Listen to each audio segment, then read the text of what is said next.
নন্দীগ্রামে আমার থার্ড রাউন্ডের শেষে আমার লিড আছে ৬,৭৭৭, অ্যাপ্রক্স 7,000। আর ভবানীপুরে আমার পোস্টাল ব্যালটে নন অফিসিয়াল লিড হয়েছে, আমি বলছি না, ওটা তো ইলেকশন কমিশন প্রপারলি বলবে। ফার্স্ট রাউন্ড ছিল মুসলিম এলাকা 63 নম্বর ওয়ার্ডে, আমার ডেফিসিট হয়েছিল অ্যাপ্রক্স 2,000। সেকেন্ড রাউন্ড ছিল হিন্দু এলাকা, আমিও 2,000 কাভার করেছি এবং এখন 2200 ভোটে আমি লিড করছি ভবানীপুর অ্যাসেম্বলি থেকে। মমতা ব্যানার্জি পিছিয়ে গেছে।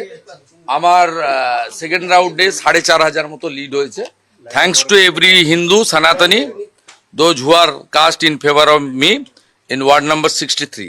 Expected result 3, 4, 5, 77 number word.